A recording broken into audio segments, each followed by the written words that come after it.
Today on Civil Society, we're talking about Campus Carry, or Texas State Senate Bill 11. It allows college students, faculty, and others in the state of Texas to carry concealed weapons while on a college campus. My guests will be Chris Cervini, Director of Public Affairs for Austin Community College, Michael Cargill, owner of Central Texas Gunworks, and Lynn Dixon, Chief of Police for the ACC District Police Department. Let's talk about guns on campus and what it means for our community. That's coming up next on Civil Society.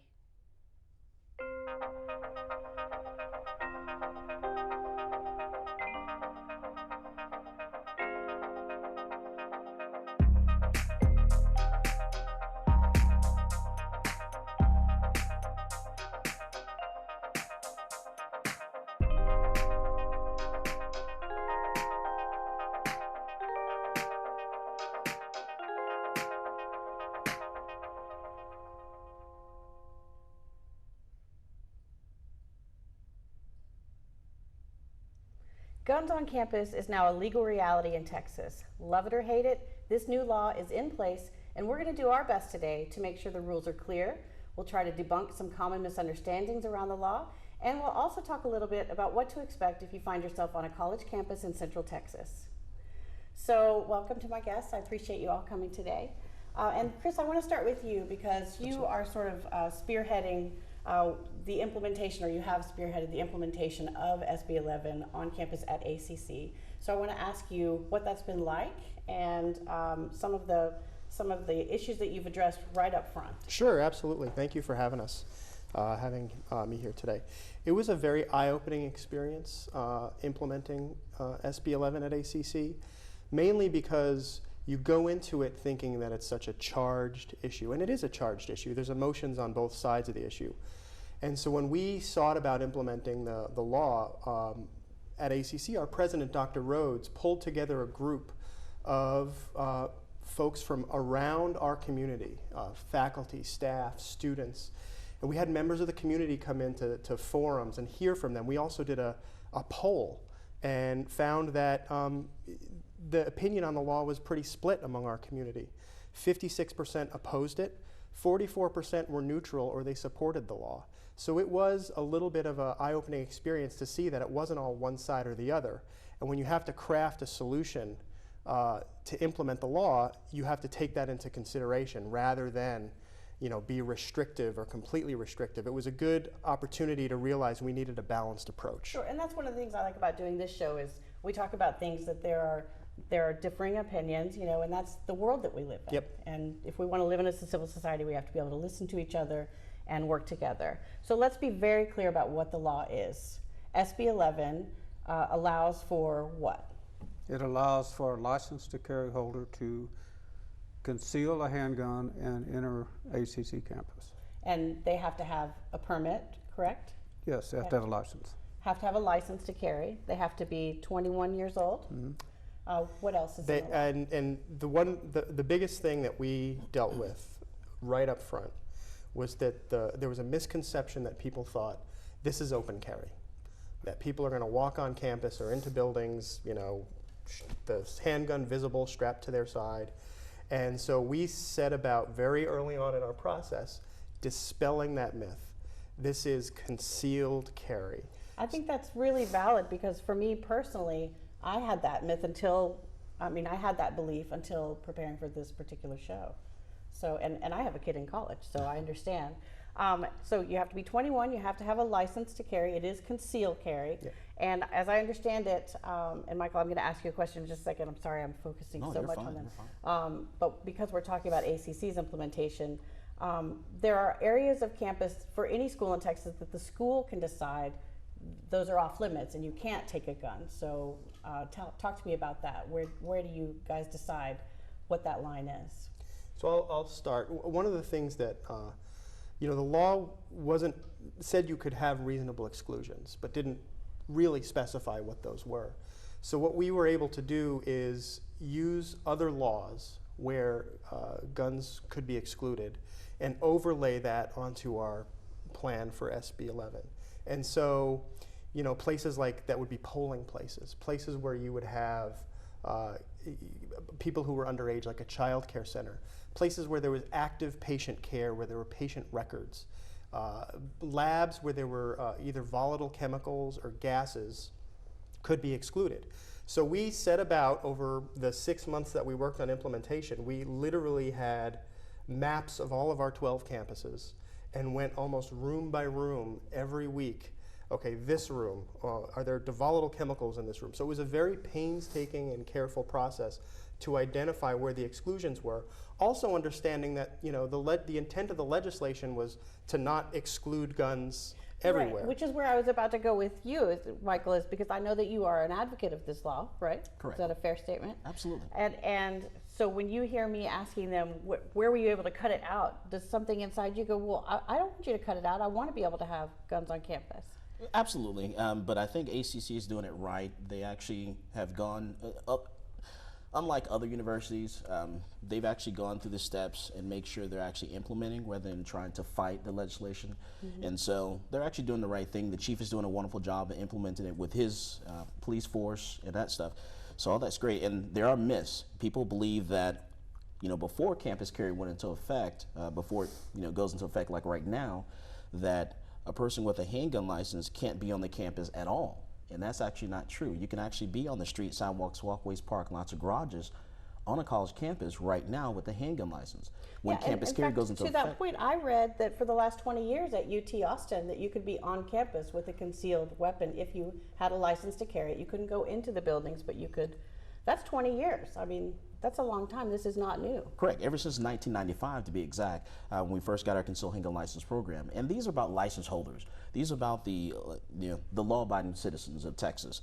There are only 1 million actually residents in Texas that actually have a handgun license, and they are the most law-abiding. They're the ones that are less likely to be convicted of a crime. So they're not the ones that you actually have to worry about. And to the point of this, that's a really good point. And building on that. Part of my personal myth, and I know a lot of people that I've spoken to around the city, they believe that Texas was out front on this, that we're the first ones to come out, and we're not. We're the 8th state in the union to come out with this campus carry law. And in fact, specifically Utah and Colorado have had it in place a long time, and since they put it in place, there have been no significant incidents of gun violence on campus. They've had accidental, which Yes, of course. is something you always have to be worried about. I think there's a double edge to that, because on one side you have, you know, obviously it's been in place with these states, and there hasn't been there's no evidence of a license to carry holder ever causing a shooting, an intentional I've shooting. never heard that. Really? Wow. No, on campus. Okay. But by the same token, there's been no evidence that a license to carry holder has stopped an incident from happening. So I think there's two sides of that coin when you have the discussion about it's been in place for a number of years. So there is a body of evidence that show that, you know, is it a necessary law? And that's not what we were here to discuss. That's right. You're right. And so I wanted to get back to one of Michael's points, because he made a good point about ACC implementing the law. When we started in December of 2016, recognizing that this was going to go into effect in 2017. On the very first meeting, I told the committee, I said, look, if you have a moral reservation to this law and you're going to serve on this committee in an effort to try to make it not happen. Yeah, exactly. Mm-hmm. That's not going to be helpful. I mean, well, that's not helpful in this discussion even. Absolutely, your yes. point is helpful, but this is the law. So we now, and it really, more than anyone on this panel, falls to you, Chief, to manage, or you and your team.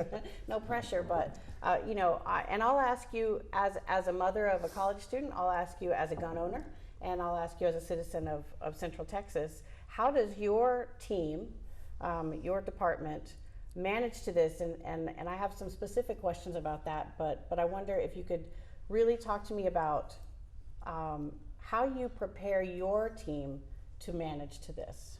Well, that's interesting, because as we speak, 25 of my officers are sitting in a class that we developed, and they're learning what we expect and what the president expects. There are going to be times on our campus when a handgun is going to be inadvertently seen. Coat falls open, somebody opens a backpack, and we're teaching them how to deal with that. We don't want to throw people on the ground and handcuff them, but we do want to talk to them. And legally, Police officers are the only people that can ask you if you have a license to carry license. That's an important thing to say. Legally, a police officer is the only person allowed to ask you, are you carrying a handgun? Yes, but if somebody does, you don't have to answer them.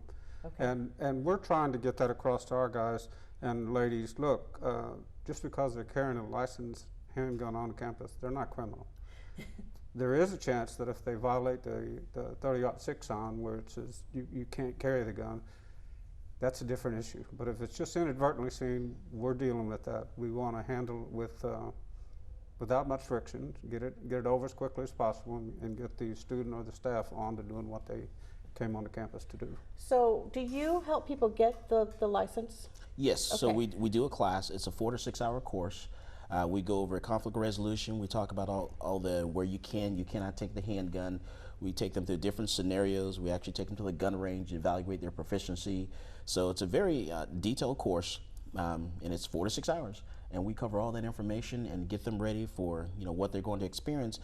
Just like everywhere else, people can go to the grocery stores right now. They can go to the gas station. They can go to the movie theaters and places like that. So this is really not going to be anything different than what they already can do right now. I agree with you, actually. I understand that point.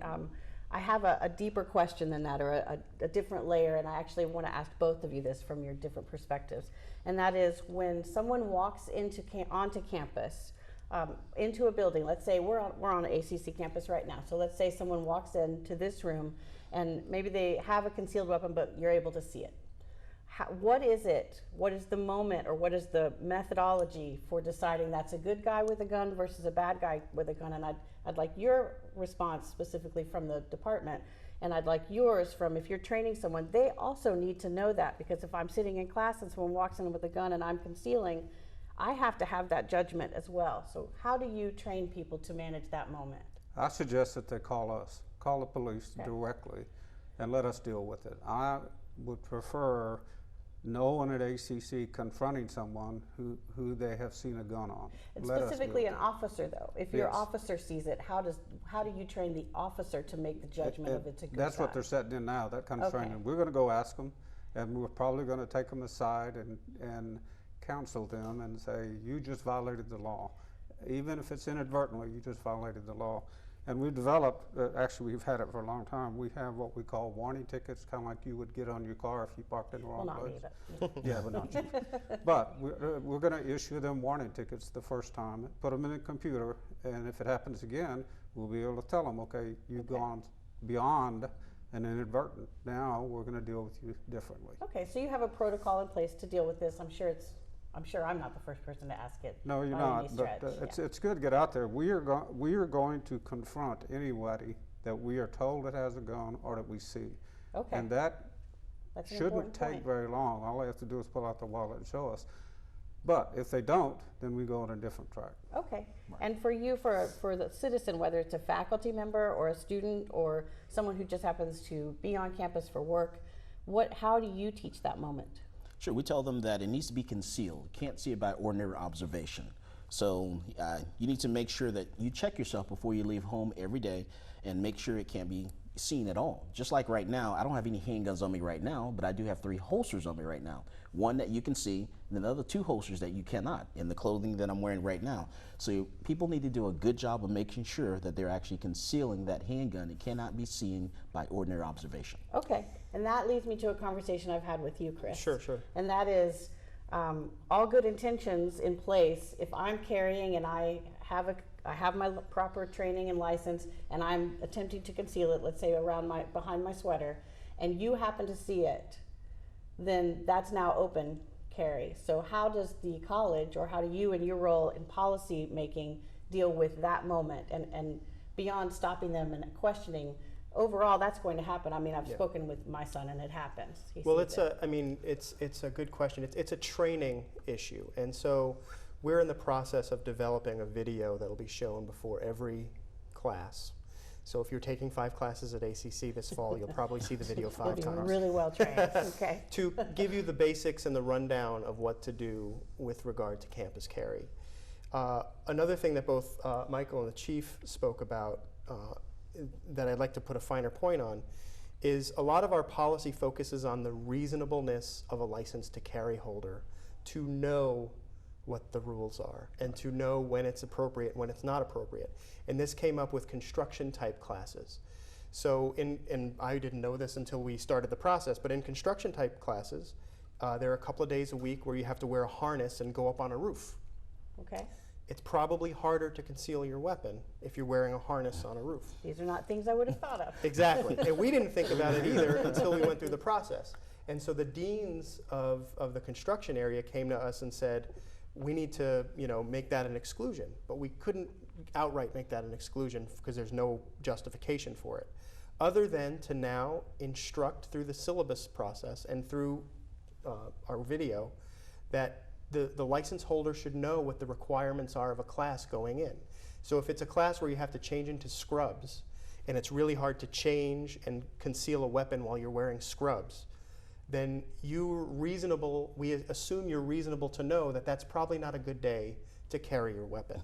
So a lot of our policy is built on assuming that our license to carry holders have been trained well by the people who train them, understand the training processes that we're putting out, and know to do the right thing. What about adjacent to campus? What about I'm standing across the street from campus? Your team no longer has jurisdiction, right? I'm standing across the street, but I am holding a gun, open carry legally. Does your department have to deal with that if students are on the other side of the street saying I'm uncomfortable? We do have jurisdiction. We have jurisdiction in any county that we have a building. Would we deal with it? If it became an issue, if enough people came over and said, hey, there's a guy standing across the street with an AR-15, we would probably go over and talk to him, but it's not illegal. And we would talk to him on a one-on-one basis. Yeah, we're going to answer the calls that our students and faculty give us.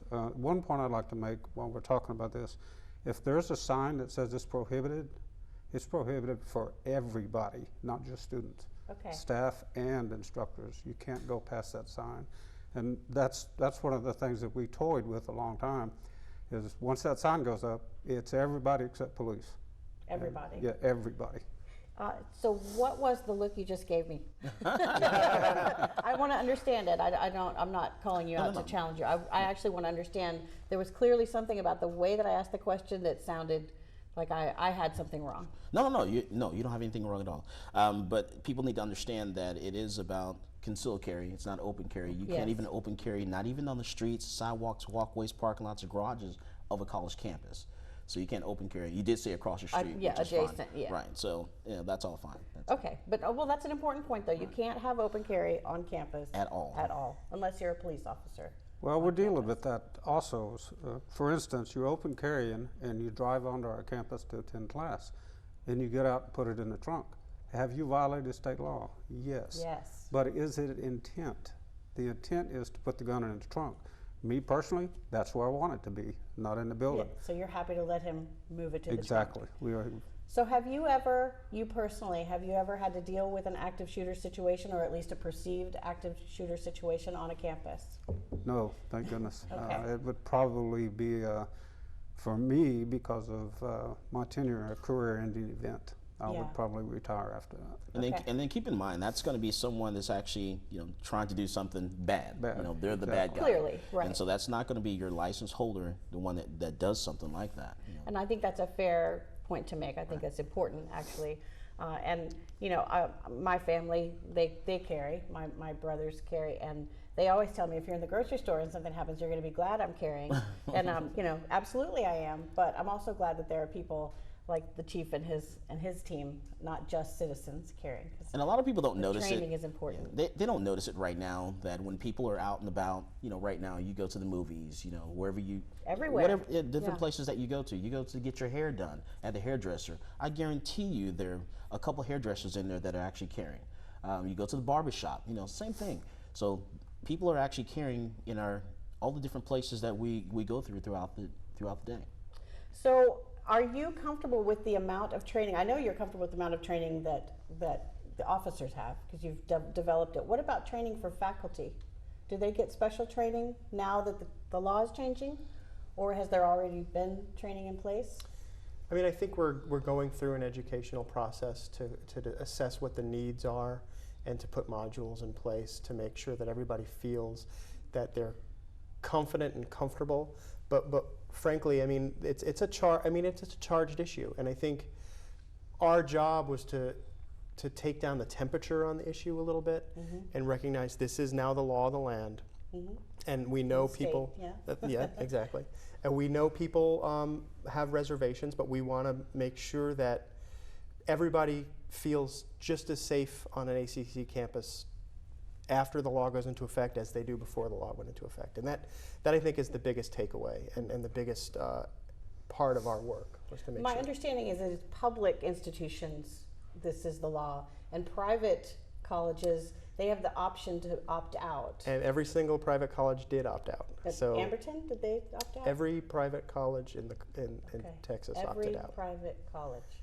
Opted out. Well, I mean, Interesting. if you think about it from an organizational perspective, I mean, in some ways, it's an unfunded mandate. We have to put a group together. We have to build a plan. I hadn't We even have thought to. about that. I mean, there's a lot of reasons why you would not want to do it, aside from the raw, gun, no gun part of the discussion. So yeah, every private college opted out. And what a lot of people don't know is it was already an option prior to campus carry for the public universities.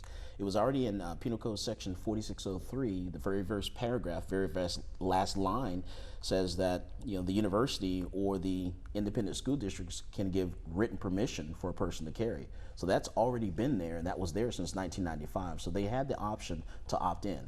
They just chose not to. So we just had to go the route of campus carry. So when guns increase, or when more people are carrying guns and accidents increase, which we've talked about just a little bit, does that work together for you? Are you willing to accept the number of accidental shootings versus the appearing statistically anyways fewer actual gun violence situations on campus? I don't think we're going to have accidental shootings. I think you may have some different little incidents of people seeing the gun or something like that. But those things typically do not go on the rise or anything like that. Do you guys agree with that? I'll let Chief put a finer point on it, but my understanding and through the work was that the biggest threat is accidental discharge. Okay. And that was So that's not even a shooting, that's an accidental, it goes off. and not, I mean, obviously seeing, it's based on what you define a threat is. I mean, seeing, I don't know, but an accidental discharge is an actual incident, and so Chief can probably speak to what we did on that. We took the standpoint that the less a licensed to carry holder handles a gun, the less likely it is to have an accidental discharge. We went a step further and mandated through policy that the gun has to be in a holster that covers the trigger. And Oh, okay. and It has the- to be in a holster that covers the trigger. the rationale for that is most people are going to carry it in a backpack. So you have pens and pencils and stuff in your backpack, and you shove a gun down in it that doesn't have the trigger covered. 1 in a million chance it can go off. We don't want that to happen. So we mandated the holster that covers the trigger.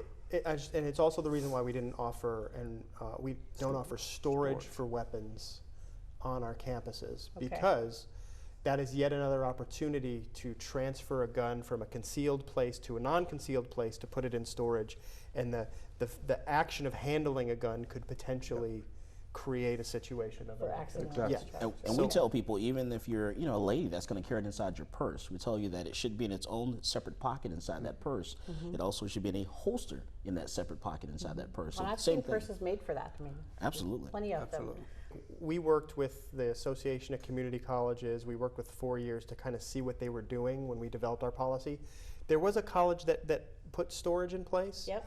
And we're regretting it, I believe, because the capital expense of having to put specific storage in place for weapons and Didn't make sense and raising the financially. issues that we raised with regard to the making it unconcealed, and it just didn't make sense. So we very quickly moved away from the idea of providing storage. You know what I like about this conversation is I know that we have differing views just at this table, but this is the law, and we're all coming together to find not just the answers, but to give training, to give information to the public, and to make sure that while it's the law, that is something that we can all follow and understand. It is funny because I alluded at the beginning, at the start of this process, when we were communicating with people that we were doing this, we got very angry emails and on both sides, and somebody was like, "You're just going to do this to take away guns on campus," and I bet there's no license to carry holders on your committee, and that was not true, even though we didn't ask people if they were licensed to carry Sure. holders, and by the end, I think we got to a much better place of, look, if you don't like the law, and our board of trustees in 2015 opposed the law unanimously, and our policy before the law went into effect was to oppose the law. But once it went into play, we sat around a table. We were reasonable and thoughtful about it. We adjusted, and we worked to implement it in a way that we feel will be safe for our community. I think that's a perfect place to stop the conversation. Perfect. Thank you all so much for sharing your knowledge and your experience and for coming to the show today. I appreciate it. Thank you for having us. I want to thank my guests today, Chris Cervini and Chief Dixon from ACC, and Michael Cargill, owner of Central Texas Gun Works. And I want to encourage anyone with additional questions, concerns, or confusion about this topic to seek out good information, reliable information. We'll provide links to reliable sites and data on our website, nonprofitaustin.org/civil society. And we also encourage you to continue the conversation with us on Facebook at facebook.com/civil society TV. I'm Julie Niehoff. Thanks for watching.